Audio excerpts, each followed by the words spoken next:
This is J-Man from MusicMarauders.com here with Jason Hann of String Cheese Incident and Yonder. How are you, Jason? Oh, it's good. Awesome. Glad to see you. Coming from a band like String Cheese Incident, what influenced the progression and eventual non-stop touring of Yonder? Oh, well, there was at least at first, when there was a feeling that maybe String Cheese would actually break up, well, me and Travis were a little bit like, what the hell are we gonna do? Yeah. And I had recently joined the band and flying out from California for the String Cheese rehearsals. Yep. And I would just stay at Travis's house, and we would end up just playing instruments after String Cheese practice. We played instruments till like 4 in the morning, and we had something of like any other thing together. Although we weren't trying to. So you were doing drums together. and he was doing kind of more rhythm. He was playing bass. Okay. And he likes playing this tapping style, which he's only done a couple of times live, and it was really we were having fun with it. And when there was possibly the chance that String Cheese was going to break up, we're like, well, let's try and get good at this thing, and then by the time that the String Cheese takes off, we'll just try to tour it and see if it works. If it works, great. If it doesn't work, we'll fail it. And but we were both enjoying it, and it was something. It was more like a well, why not? Sure. And we we had many failures at the beginning, but we felt like we were getting better every night we played. So we were like, well, let's play more. Well, you kept playing. Yeah, and let's do it in front of people, because as much as we could get off, practicing our setup in private, high-fiving each other, man, that's great.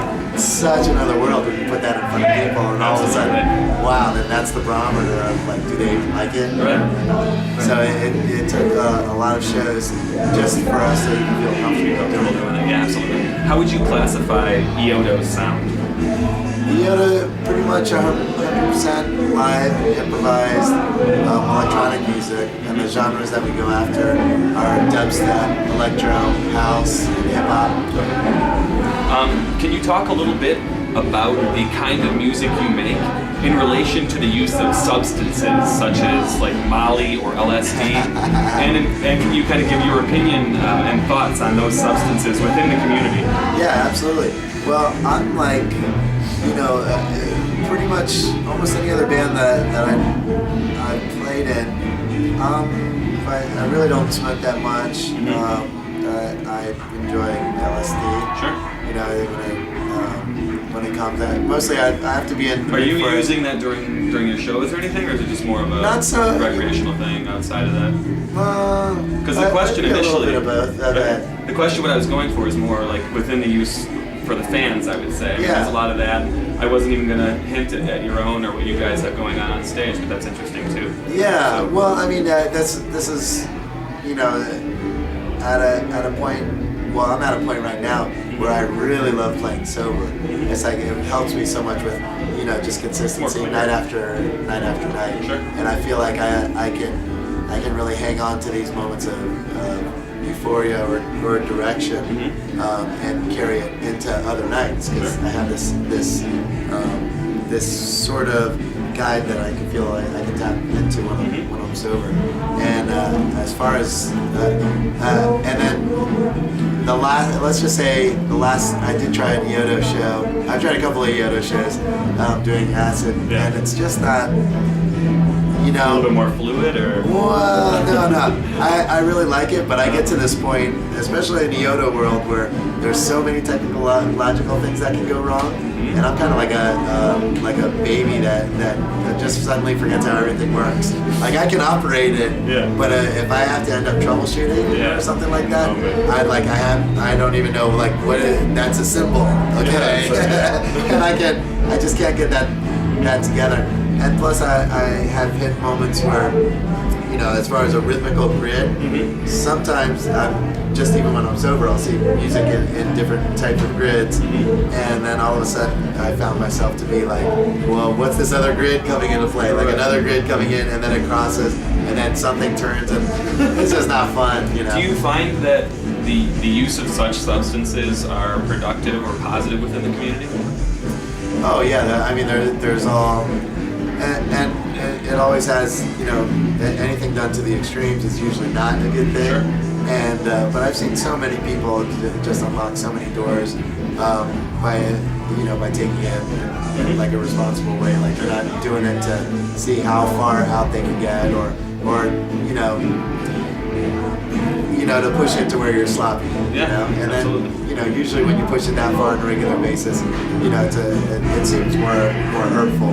But as far as the initial unlocking doors, and then for other substances, just that you're having a great time, just in the same way as alcohol. I actually took a 10 strip right before these introductions. But no, I see what you're saying, and I actually appreciate your input on that. Not many people are willing to address that issue, and I think it's important on our scene because of the wide use of substances. Absolutely. So I think it's important to talk about it. Well, the funny part about it is how it's such an uptight subject. But if you go to like a football game or a hockey game, it's different.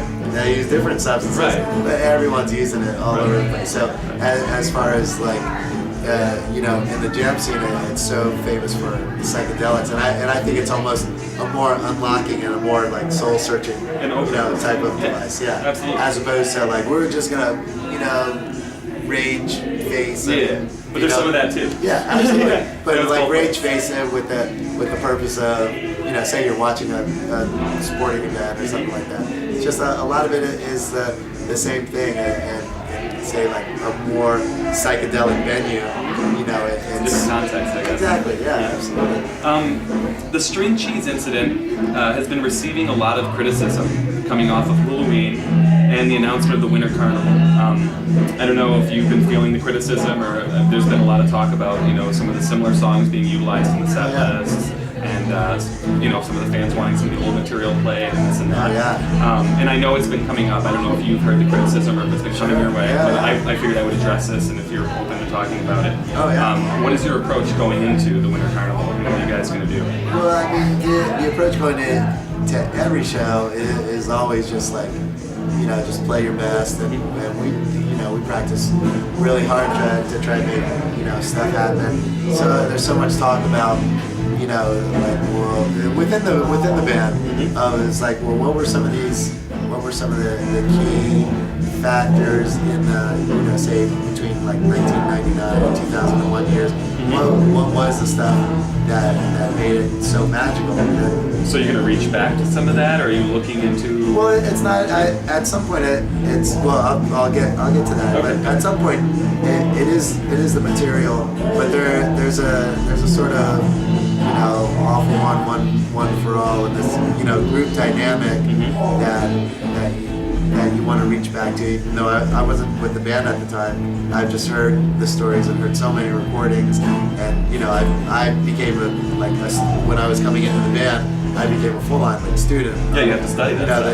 Of the band. I'm like, what was the thing what within the band got each other off? Because it's the collective that made some of the most spiraling moments. Yeah, the chemistry does start on stage. Absolutely. And so that's a hard thing to practice. Per se, other than people getting in a frame of mind, and how you practice getting in a frame of mind. So with that in mind, you just try to practice what you can, really try to nail the songs. But everyone also wants to do either something different with the songs, or find something that feels refreshing. So for a lot of the guys, it's like if you played the same songs for that many years, it's really hard to revisit. Absolutely. Some of them. But at the same time, we realize, it's one of the criticisms. Why can't you play scat or something, or something from way back? Sure. And people in the we all want to feel like it's still an evolving thing. Yeah, you want to keep it moving forward at the same time. So it's a mix, because you try to find, well, what's the mojo, what made it the most exciting, but not just for the fans, for the group, playing as a group and getting on stage together. And what are some of the things that you think really helped the band connect and maybe made it magical for the fans during those times? Yeah, it's. Or is that still hard to pinpoint? Well, I think part of it was definitely being, just sort of hungry as a band, as far as you get in the vehicle that can break down any minute.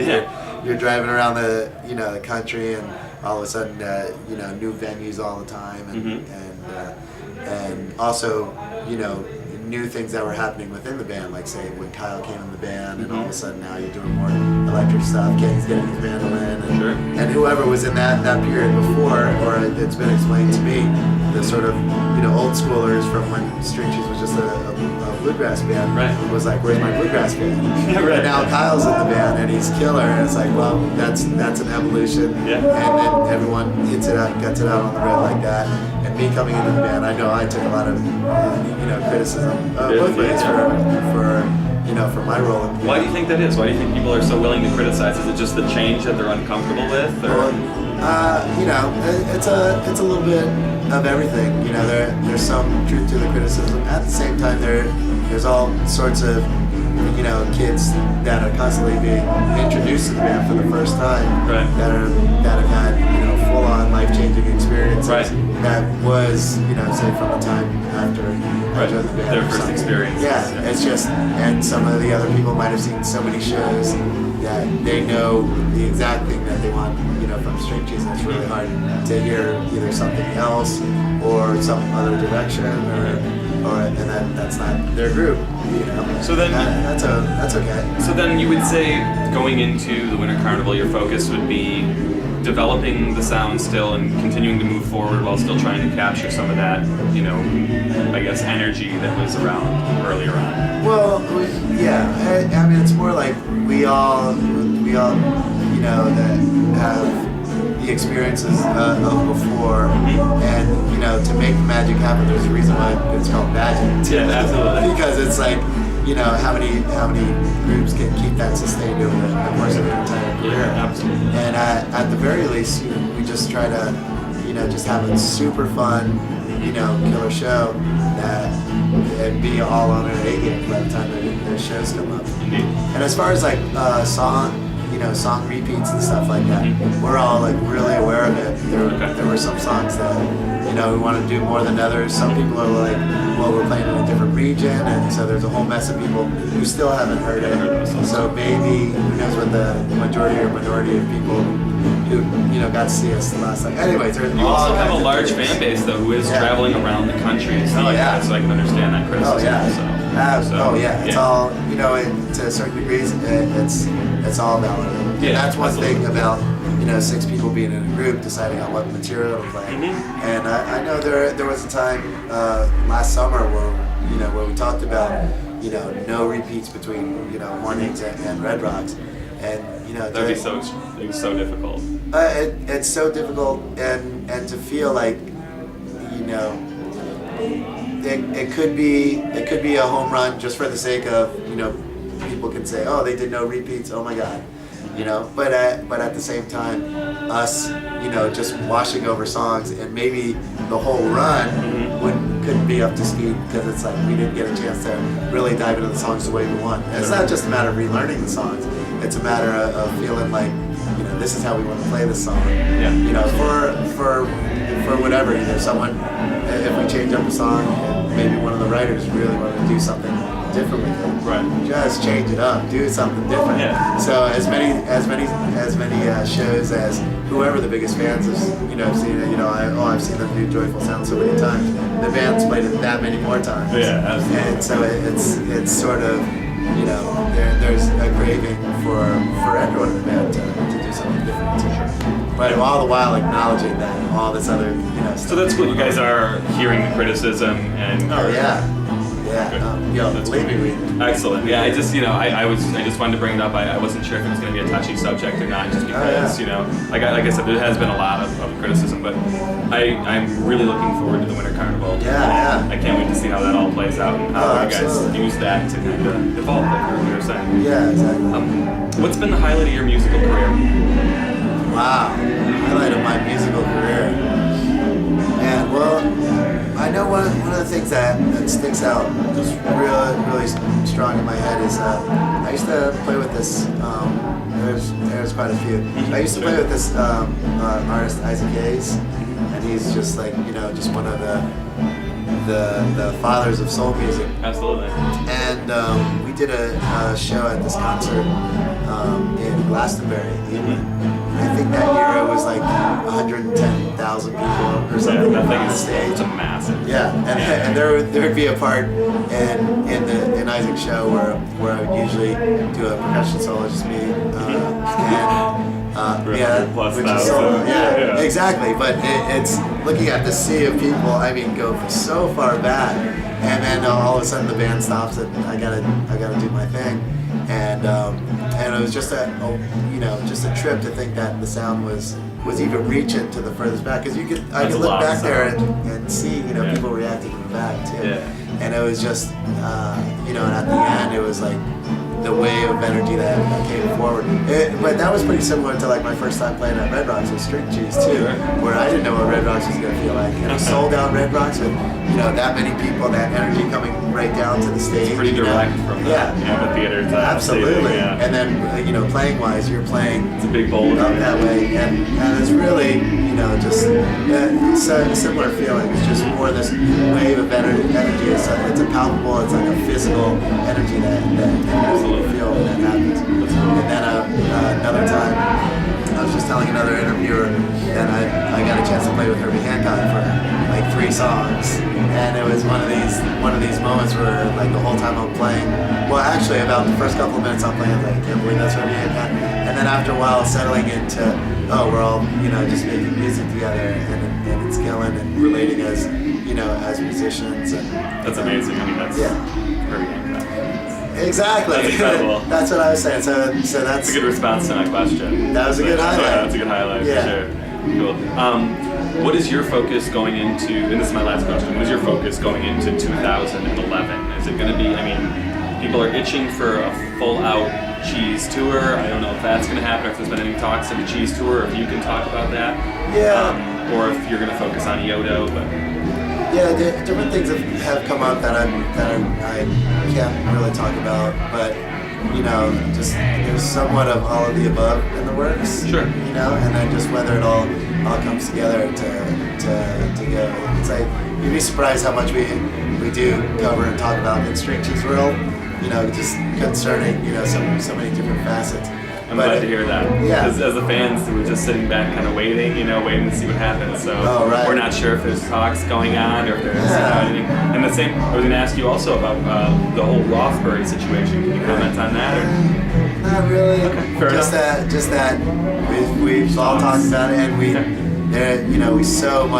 really want to make it happen, and usually you put enough energy in that direction and it goes, but there's so many variables that absolutely come up. And then as far as the Yoda world, it's just try to keep stepping up, and String Cheese too, just try to keep stepping up, doing fresh things, go forward, just try to play the best you can every night. Every time you pick up your instrument, just trying to take it to another place, and whether it's in small increments or big increments, you just keep working on doing a little bit better each time. And part of the incentive for that is having a fresh group of people to play for every night. Yep. Yeah, it might be the same people coming to the show night after night, but in terms of like every night's a brand new night, you got to go out there and just lay it all out there, leave it all out there for that night. Yeah, well, I appreciate your time. Jason Hann of the String Cheese Incident and Yoda. Thank you very much, Jason. Awesome.